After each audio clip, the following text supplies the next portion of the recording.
जय हिंद दोस्तों, Sandeep tricky math special YouTube channel में आप सभी का स्वागत है। बिहार पुलिस कांस्टेबल विज्ञापन संख्या 01/2023 जिसमें टोटल पोस्ट है 21,391। इस पोस्ट के लिए ये प्रैक्टिस सेट नंबर 28 है। इससे पहले प्रैक्टिस सेट नंबर 1 से लेकर 27 तक नहीं देखे होंगे तो इसके लिए प्लेलिस्ट बना दी है, वहाँ से जाकर आप सारी वीडियो एक एक करके देख सकते हैं। इस प्रैक्टिस सेट में हम 50+ MCQ देखने वाले हैं, तो इस वीडियो को अंत तक देखिएगा। वीडियो स्टार्ट करते हैं और चलते हैं हम प्रश्न की तरफ। पहला प्रश्न है आपके सामने कि सुरक्षा प्रकोष्ठ की नीति किससे संबंधित है? वारेन हेस्टिंग्स से, लॉर्ड डलहौजी से, हेनरी लॉरेंस से और लॉर्ड हेस्टिंग्स से। बताइए यहाँ पर 1 नंबर प्रश्न का सही आंसर क्या है। सुरक्षा प्रकोष्ठ की नीति किससे संबंधित है? 1 नंबर प्रश्न का जो भी कैंडिडेट यहाँ पर ए बता रहे वारेन हेस्टिंग्स, बिल्कुल सही जवाब है। इस प्रश्न का राइट आंसर है ऑप्शन नंबर ए। नेक्स्ट यहाँ पर सेकेंड प्रश्न है आपके सामने कि ब्रिटिश भारतीय राज्य क्षेत्र का अंतिम प्रमुख विस्तार हुआ था किसके समय में? डॉफ्रिन के समय में, डलहौजी के समय में, लीटन के समय में और कर्जन के समय में। बताइए यहाँ पर सेकेंड प्रश्न का सही आंसर क्या है। तो जो भी कैंडिडेट यहाँ पर ऑप्शन नंबर बी बता रहे हैं लॉर्ड डलहौजी, बिल्कुल ही सही जवाब है। ये कौन सा नीति अपनाया था? तो राज्य हड़प नीति अपनाया था, जिसके कारण ब्रिटिश से भारतीय राज्य क्षेत्र में बहुत ही विस्तार किया था। नेक्स्ट यहाँ पर 3 प्रश्न है कि अंग्रेज़ों ने रैयतवारी बंदोबस्त कहाँ लागू किया था? बंगाल प्रेसिडेंसी में, मद्रास प्रेसिडेंसी में, मुंबई प्रेसिडेंसी में और मद्रास और बम्बई प्रेसिडेंसी में। बताइए यहाँ पर 3 प्रश्न का सही आंसर क्या है। तो जो भी कैंडिडेट यहाँ पर ऑप्शन नंबर डी बता रहे हैं मद्रास और बम्बई प्रेसिडेंसी, बिल्कुल ही सही जवाब है। नेक्स्ट यहाँ पर 4 प्रश्न है आपके सामने।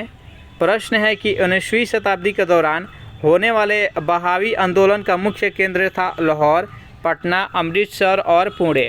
बताइए यहाँ पर 4 प्रश्न का सही आंसर क्या है। तो 4 प्रश्न का जो भी कैंडिडेट ऑप्शन नंबर बी बता रहे हैं यानी पटना, बिल्कुल ही सही जवाब है। नेक्स्ट यहाँ पर 5 प्रश्न है आपके सामने कि बोगाजकोई के एक अभिलेख में आहूत आर्य देवता कौन है? चारों ऑप्शन देख लीजिए और बताइए यहाँ पर 5 प्रश्न का सही आंसर क्या है। तो बोगाजकोई के एक अभिलेख में आहूत आर्य के देवता कौन थे? तो इंद्र थे, मित्र थे, वरुण थे, अनसत्य थे। इस प्रश्न का राइट आंसर हो जाएगा ऑप्शन नंबर सी। नेक्स्ट यहाँ पर 6 प्रश्न है आपके सामने। प्रश्न है कि चित्रों में पतलून जैसी पोशाक पहने हुए दिखाए जाने वाला प्रथम भारतीय शासक कौन है? चंद्रगुप्त, अशोक, कनिष्क और समुद्रगुप्त। बताइए यहाँ पर 6 प्रश्न का सही आंसर क्या है। तो 6 प्रश्न का जो भी कैंडिडेट ऑप्शन नंबर सी के साथ जा रहे हैं कनिष्क बता रहे हैं, बिल्कुल ही सही जवाब है। नेक्स्ट यहाँ पर 7 प्रश्न है आपके सामने कि वह कौन सा अकेला पाल राजा था जिसने कुछ समय के लिए कनौज पर आधिपत्य कर उसे नियंत्रण में लिया था? महीपाल, देवपाल, गोपाल और धर्मपाल। बताइए यहाँ पर 7 प्रश्न का सही आंसर क्या है। तो जो भी कैंडिडेट यहाँ पर ऑप्शन नंबर डी के साथ जा रहे हैं धर्मपाल बता रहे हैं, बिल्कुल ही सही जवाब है। नेक्स्ट यहाँ पर 8 प्रश्न है आपके सामने। निम्नलिखित में से किस स्थान पर शिला काटकर बनाए गए रथ मंदिरों के लिए पल्लव राजाओं को याद किया जाता है? महाबलीपुरम में, रामेश्वरम में, खजुराहो में और तंजावुर में। बताइए यहाँ पर 8 प्रश्न का सही आंसर क्या है। बेहद इंपॉर्टेंट प्रश्न है। जो भी कैंडिडेट यहाँ पर ऑप्शन नंबर ए बता रहे हैं महाबलीपुरम, बिल्कुल ही सही जवाब है। चलिए 9 प्रश्न है आपके सामने कि दिल्ली सल्तनत में सीधे राजकीय सेवा में रहने वाली सेना क्या कहलाती थी? लश्कर, हमसे कब, सिपाही और मुक्ति। बताइए यहाँ पर 9 प्रश्न का सही आंसर क्या है। तो जो भी कैंडिडेट यहाँ पर ऑप्शन नंबर बी बता रहे हैं हस्मे कल्ब, बिल्कुल ही सही जवाब है। नेक्स्ट यहाँ पर 10 प्रश्न है कि शाहू को मुग़ल कैद से किसने मुक्त किया था? ऑप्शन नंबर ए है औरंगजेब और ऑप्शन नंबर बी है शहजादा मुहज्जम। बताइए यहाँ पर 10 प्रश्न का सही आंसर क्या है। दोनों ऑप्शन में से बताइए कि कौन सा सही है।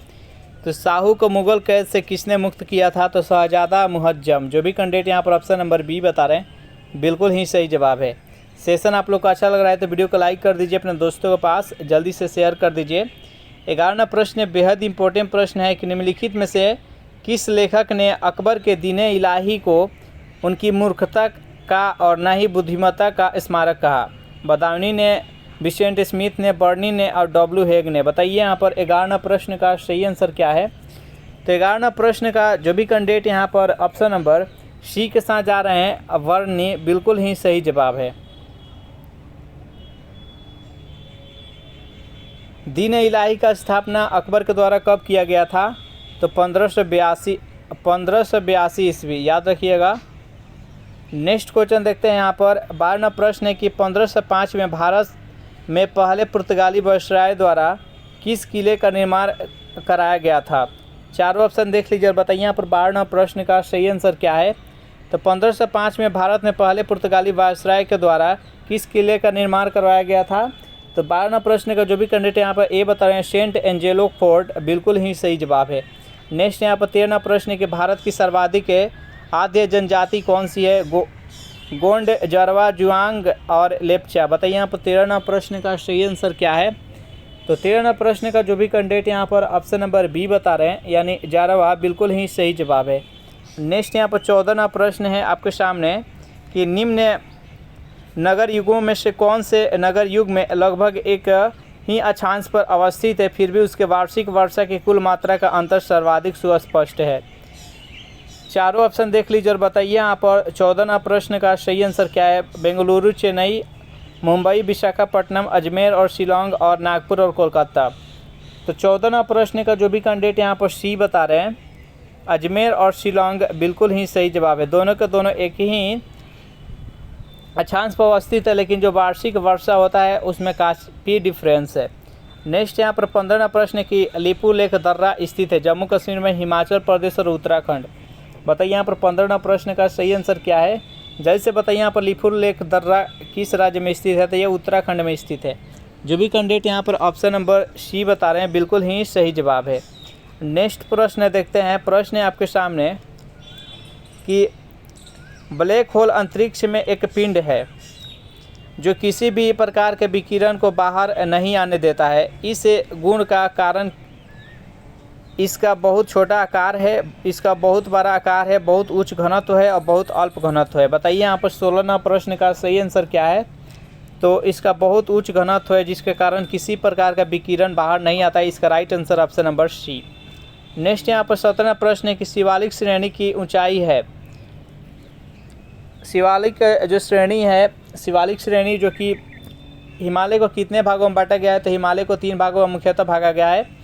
बृहद हिमालय, मध्य हिमालय और सबसे नीचे है वो शिवालिक है। तो इसका औसत ऊंचाई यानी लगभग इसका हाइट मैक्सिमम मिनिमम कितना है। चारों ऑप्शन देख लीजिए, बताइए यहाँ पर 17वां प्रश्न का सही आंसर क्या है। तो जो भी कैंडिडेट यहाँ पर ऑप्शन नंबर ए बता रहे हैं, यानी 850 से लेकर 1200 मीटर के मध्य इसका हाइट है। इसका राइट आंसर हो जाएगा ऑप्शन नंबर ए। नेक्स्ट यहाँ पर 58वां प्रश्न की अरावली श्रेणियों की अनुमानित आयु क्या है। चारों ऑप्शन देख लीजिए और बताइए यहाँ पर 58वां प्रश्न का सही आंसर क्या है। अरावली श्रेणियाँ की अनुमानित आयु क्या है। तो 58वां प्रश्न का जो भी कैंडिडेट यहाँ पर ऑप्शन नंबर सी बता रहे हैं, यानी 570 मिलियन वर्ष बिल्कुल ही सही जवाब है। अरावली पर्वत श्रृंखला है जो कि विश्व का सबसे प्राचीन पर्वत श्रृंखला है और ये राजस्थान में स्थित है। इसके सबसे ऊंची जो चोटी है उसका नाम है गुरु शिखर, जिसका ऊंचाई कितना है तो 1722 मीटर है, याद रखिएगा। नेक्स्ट यहाँ पर 19वां प्रश्न है आपके सामने कि अगर सूर्य और पृथ्वी के बीच की दूरी 1/4 कम हो जाए तो सबसे अधिक संभावना की बात क्या होगी। तो पृथ्वी सूर्य में गिर जाएगी, पृथ्वी जलकर भस्म हो जाएगी, हमारे वर्ष की अवधि कम हो जाएगी और पृथ्वी अंतरिक्ष में उड़ जाएगी। बताइए यहाँ पर 19वां प्रश्न का सही आंसर क्या है, जल्दी से बताइए। तो 19वां प्रश्न का जो भी कैंडिडेट यहाँ पर ऑप्शन नंबर सी के साथ जा रहे हैं, यानी हमारे वर्ष की अवधि कम हो जाएगी। इसका राइट आंसर हो जाएगा ऑप्शन नंबर सी। नेक्स्ट यहाँ पर 20वां प्रश्न है कि भारतीय मानक समय की यमुनोत्तर नहीं गुजरती है आंध्र प्रदेश से, छत्तीसगढ़ से, महाराष्ट्र और उत्तर प्रदेश से। बताइए यहाँ पर 20वां प्रश्न का सही आंसर क्या है। तो देखिए, जो भारतीय मानक समय के यमुनोत्तर है ये भारत के 5 राज्यों से होकर गुजरता है। उसका नाम जान लीजिए। उत्तर प्रदेश, उड़ीसा, छत्तीसगढ़, मध्य प्रदेश और आंध्र प्रदेश, ये 5 राज्यों से होकर गुजरता है। तो यहाँ पर जो दिया गया है महाराष्ट्र, यहाँ इससे नहीं गुजरता है। तो इसका राइट आंसर है ऑप्शन नंबर सी। नेक्स्ट प्रश्न देखते हैं। प्रश्न आपके सामने, निम्नलिखित भाषाओं में से कौन सी एक ऑस्ट्रिक समूह की है। मराठी, लद्दाखी, खासी और तमिल। बताइए यहाँ पर 21वां प्रश्न का सही आंसर क्या है। तो 21वां प्रश्न का जो भी कैंडिडेट यहाँ पर ऑप्शन नंबर सी के साथ जा रहे हैं, खासी, बिल्कुल ही सही जवाब है। सेशन आप लोग को अच्छा लग रहा है तो वीडियो को लाइक, अपने दोस्तों के पास जल्दी से इसको शेयर कर दीजिए। नेक्स्ट यहाँ पर 22वां प्रश्न है कि भारत में सर्वप्रथम तेल या ऊर्जा संकट कब हुआ था। चारों ऑप्शन देख लीजिए और जल्दी से बताइए यहाँ पर 22वां प्रश्न का सही आंसर क्या है। भारत में सर्वप्रथम तेल और ऊर्जा संकट कब हुआ था। तो 22वां प्रश्न का जो भी कैंडिडेट यहाँ पर ऑप्शन नंबर डी के साथ जा रहे हैं, 1970 से लेकर 1980 के दौरान सबसे अधिक हुआ था। तो इसका राइट आंसर है ऑप्शन नंबर डी। नेक्स्ट यहाँ पर 23वां प्रश्न है कि राज्य विधानसभाओं में आंग्ल भारतीय समुदाय के निम्नलिखित आंग्ल भारतीय समुदाय के लिए प्रतिनिधित्व का प्रावधान भारत के संविधान के किस अनुच्छेद के द्वारा किया गया था। जल्दी से बताइए यहाँ पर 23वां प्रश्न का सही आंसर क्या है। तो 23वां प्रश्न का जो भी कैंडिडेट यहाँ पर ऑप्शन नंबर डी बता रहे हैं, अनुच्छेद 333 के तहत इसका राइट आंसर है ऑप्शन नंबर डी। नेक्स्ट यहाँ पर 24वां प्रश्न है कि भारत की देशी रियासतों के विलय में किन दो व्यक्तियों ने महत्वपूर्ण भूमिका निभाई थी। बेहद इंपॉर्टेंट प्रश्न है, जल्दी से बताइए इस प्रश्न का सही आंसर क्या है। जब भारत स्वतंत्र हुआ था तो उस टाइम कुछ देशी रियासतों थी जो कि भारत में मिलना नहीं चाहती थी, वो अपने अलग ही बना कर रहना चाहता था रियासत, लेकिन उसमें भारत में मिलाने के लिए बहुत ज़्यादा भूमिका निभाई थी। वो दो व्यक्ति का नाम बताना है। चारों ऑप्शन देख लीजिए और जल्दी से बताइए यहाँ पर 24वां प्रश्न का सही आंसर क्या है। तो सरदार वल्लभ भाई पटेल और बीपी मेनन। तो इसका जो भी कैंडिडेट यहाँ पर ऑप्शन नंबर बी बता रहे हैं, बिल्कुल ही सही जवाब है। इसलिए सरदार वल्लभ भाई पटेल के जन्म दिवस के उपलक्ष्य में 31 अक्टूबर को एकता दिवस के रूप में मनाया जाता है। 25वां प्रश्न, निम्नलिखित में से किसका संबंध चुनाव आयोग से नहीं है। चारों ऑप्शन देख लीजिए और बताइए यहाँ पर 25वां प्रश्न का सही आंसर क्या है। चुनाव की अधिसूचना जारी करना, चुनाव चिन्ह का बंटवारा करना, चुनाव की वैधता का निपटारा करना और चुनाव शांतिपूर्ण ढंग से संपन्न कराना, इनमें से किसका संबंध चुनाव आयोग से नहीं है। तो 25वां प्रश्न का जो भी कैंडिडेट यहाँ पर ए बता रहे हैं, यानी चुनाव की अधिसूचना जारी करना, इसका राइट आंसर है ऑप्शन नंबर ए। अगर इसका पीडीएफ चाहिए तो उसके लिए टेलीग्राम ग्रुप बना दिए हैं, जिसका लिंक इसी वीडियो का नीचे डिस्क्रिप्शन में मिल जाएगा। वहाँ से ज्वाइन करके इसका पीडीएफ डाउनलोड करके आप प्रैक्टिस कर सकते हैं। 26वां प्रश्न के लिखित संविधान की अवधारणा ने सर्वप्रथम कहाँ जन्म लिया था। ऑप्शन नंबर ए है फ्रांस में, बी है संयुक्त राज्य अमेरिका में, सी है ब्रिटेन में और डी है स्विट्जरलैंड में। बताइए यहाँ पर 26वां प्रश्न का सही आंसर क्या है। तो लिखित संविधान बनाने की अवधारणा सर्वप्रथम किस देश में जन्म लिया था। तो ये संयुक्त राज्य अमेरिका में। जो भी कैंडिडेट यहाँ पर ऑप्शन नंबर बी के साथ जा रहे हैं, बिल्कुल ही सही जवाब है। नेक्स्ट यहाँ पर 27वां प्रश्न है आपके सामने कि राज्य विधानसभा के निर्वाचन का संचालन करता है। उच्च न्यायालय के मुख्य न्यायाधीश करता है, राज्य निर्वाचन आयोग करता है, भारत का निर्वाचन आयोग करता है या राज्यपाल के द्वारा किया जाता है। बताइए यहाँ पर 27वां प्रश्न का सही आंसर क्या है। राज्य विधानसभा के निर्वाचन का संचालन कौन करता है। तो 27वां प्रश्न का जो भी कैंडिडेट यहाँ पर सी बता रहे हैं, भारत का निर्वाचन आयोग करता है, बिल्कुल ही सही जवाब है। जो भी कैंडिडेट यहाँ पर ऑप्शन नंबर सी के साथ जा रहे हैं, बिल्कुल राइट आंसर है। 28वां प्रश्न की क्षेत्रीय परिषदों का सृजन हुआ है संविधान के द्वारा, संसदीय कानून के द्वारा, सरकारी संकल्प के द्वारा और राष्ट्रीय विकास परिषद के द्वारा। बताइए यहाँ पर 28वां प्रश्न का सही आंसर क्या है। तो क्षेत्रीय परिषदों का सृजन किया गया है किसके द्वारा। तो 28वां प्रश्न का जो भी कैंडिडेट यहाँ पर बी बता रहे हैं, यानी संसदीय कानून के द्वारा, बिल्कुल ही सही जवाब है। इसका राइट आंसर हो जाएगा ऑप्शन नंबर बी। नेक्स्ट यहाँ पर 29वां प्रश्न है, बेहद इंपॉर्टेंट प्रश्न है कि लघु एवं कुटीर उद्योग इसलिए महत्वपूर्ण है क्योंकि वे बहुतों को रोजगार प्रदान करते हैं, सरकार इनकी सहायता करती है, वह पारंपरिक है और उनका प्रबंधन करना आसान है। बताइए यहाँ पर 29वां प्रश्न का सही आंसर क्या है। तो लघु और कुटीर जो उद्योग है इसलिए महत्वपूर्ण है क्योंकि ये बहुतों को रोजगार प्रदान करती है। इसका राइट आंसर हो जाएगा ऑप्शन नंबर ए। नेक्स्ट यहाँ पर 30वां प्रश्न है कि आरबीआई के बैंक दर कम करने के फलस्वरूप बाजार की तरलता बढ़ जाती है, बाजार की तरलता घट जाती है, बाजार की तरलता पर कोई प्रभाव नहीं पड़ता है, वाणिज्यिक बैंक अधिक जमा पूंजी संग्रहित कर लेता है। बताइए यहाँ पर 30वां प्रश्न का सही आंसर क्या है, जल्दी से बताइए। तो 30वां प्रश्न का जो भी कैंडिडेट यहाँ पर ऑप्शन नंबर ए बता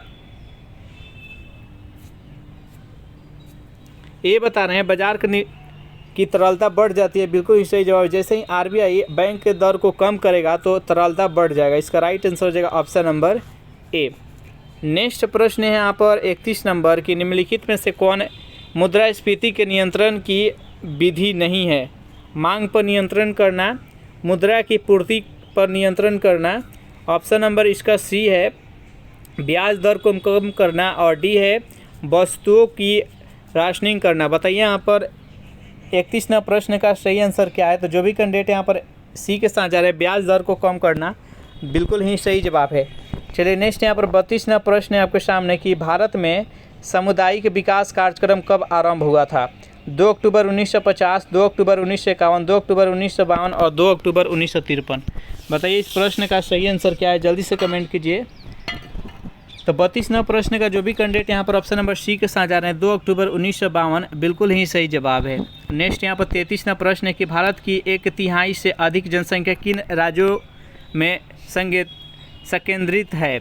उत्तर प्रदेश, महाराष्ट्र, बिहार, उत्तर प्रदेश, बिहार, आंध्र प्रदेश, उत्तर प्रदेश, तमिलनाडु और पश्चिम बंगाल, उत्तर प्रदेश, महाराष्ट्र और मध्य प्रदेश। बताइए यहाँ पर 33वां प्रश्न का सही आंसर क्या है?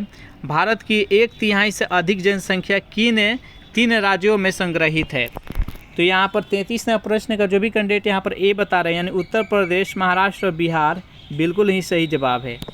नेक्स्ट यहाँ पर 34वां प्रश्न है कि 2011 की जनगणना के अनुसार विश्व की कितनी आबादी भारत में निवास करती है? यहाँ पर 2011 की जनगणना के अनुसार पूछा गया है।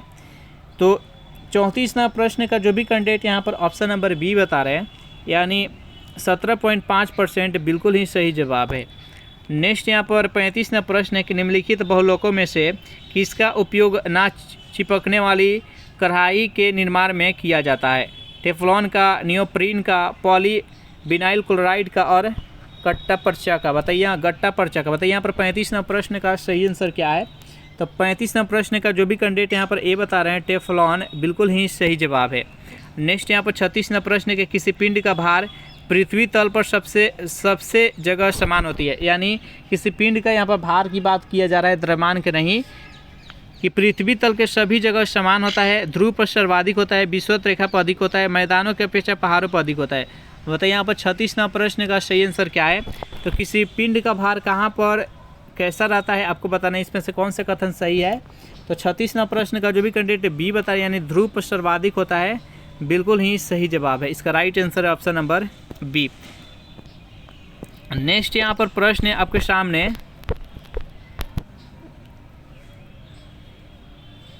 यदि एक गोले को लुढ़काया जाए तो उसकी घूर्णन ऊर्जा का उसकी संपूर्ण गतिज ऊर्जा के अनुपात क्या होगा? 7:10, 2:5, 10:7 और 2:7। बताइए यहाँ पर 37वां प्रश्न का सही आंसर क्या है? तो जो भी कैंडिडेट यहाँ पर डी के साथ जा रहे हैं 2:7 बिल्कुल ही सही जवाब है। नेक्स्ट यहाँ पर 38वां प्रश्न कि किसी व्यक्ति का पूरा प्रतिबिंब देखने के लिए एक समतल दर्पण की न्यूनतम ऊंचाई कितनी होनी चाहिए? बेहद इंपॉर्टेंट प्रश्न है, जल्दी से बताइए 38वां प्रश्न का सही आंसर क्या है? यानी किसी व्यक्ति को पूरा प्रतिबिंब देखने के लिए मिरर में उसे मिरर की हाइट कितनी होनी चाहिए?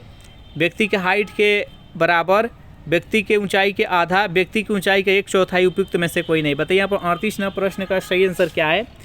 तो अगर वो जो मिरर है वो व्यक्ति की ऊंचाई का आधा रहेगा तो आदमी का पूरा प्रतिबिंब उससे मिरर में बन जाएगा। तो इसका राइट आंसर है ऑप्शन नंबर बी। नेक्स्ट यहाँ पर 39वां प्रश्न है कि सूर्य के प्रकाश में रंगों की संख्या कितनी होती है? बेहद ही सिंपल प्रश्न है। सूर्य के जो प्रकाश होता है उसमें रंगों की संख्या कितनी होती है? तो टोटल रंगों की संख्या कितनी होती है? तो 7 होती है। श्वेत प्रकाश में कितना रंग होता है? टोटल 7, जो कि बैजानिया पिनाला होता है, बैगनी, जामुनी, नीला, हरा, पीला, नारंगी और लाल, ये 7 कलर होता है। जिसमें सबसे अधिक विचलन होता है वो बैगनी का होता है, सबसे कम विचलन होता है वो लाल का होता है। लाल रंग का तरंग दैर्ध्य सबसे अधिक होता है, बैगनी का तरंग दैर्ध्य सबसे कम होता है। नेक्स्ट यहाँ पर 40वां प्रश्न है कि किसी कमरे के एक कोने में सेंट की खुली शीशी रख देने पर उसकी खुशबू कमरे के सभी भागों में फैल जाती है, ऐसा किस कारण से होता है? वाष्पीकरण के, वाष्पन के, विसरण के और ऊर्ध्वपातन के। बताइए यहाँ पर 40वां प्रश्न का सही आंसर क्या है? जल्दी से बताइए। तो 40वां प्रश्न का जो भी कैंडिडेट यहाँ पर सी बता रहे हैं विसरण के कारण बिल्कुल ही सही जवाब है। इसका राइट आंसर है ऑप्शन नंबर सी। चलिए 41वां प्रश्न है, पाश्चराइजेशन एक प्रक्रिया है जिसमें दूध को बहुत कम ताप पर 24 घंटे तक रखा जाता है। दूध को 8 घंटे तक गर्म किया जाता है। दूध को पहले बहुत देर तक गर्म किया जाता है और एक निश्चित समय में अचानक ठंडा कर दिया जाता है। दूध को सिर्फ ठंडा किया जाता है। बताइए यहाँ पर 41वां प्रश्न का सही आंसर क्या है। जो भी कैंडिडेट यहाँ पर सी के साथ जा रहे हैं, यानी दूध को पहले बहुत देर तक गर्म किया जाता है और एक निश्चित समय में अचानक उसको ठंडा कर लिया जाता है। इसका राइट आंसर हो जाएगा ऑप्शन नंबर सी। नेक्स्ट प्रश्न है आपके सामने, किस कारण से कोई साइकिल चालक मुड़ते समय अपने शरीर को केंद्र की ओर झुका लेता है? चाल को बढ़ाने के लिए, चाल को घटाने के लिए, अपकेंद्रीय बल प्राप्त करने के लिए, अभिकेंद्रीय बल प्राप्त करने के लिए। बताइए यहाँ पर 42वां प्रश्न का सही आंसर क्या है। बेहद इंपॉर्टेंट प्रश्न है।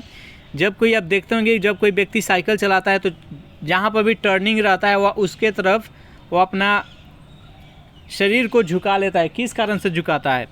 तो अपकेंद्रीय बल प्राप्त करने के लिए। जो भी कैंडिडेट यहाँ पर 42वां प्रश्न का डी बता रहे हैं, बिल्कुल ही सही जवाब है।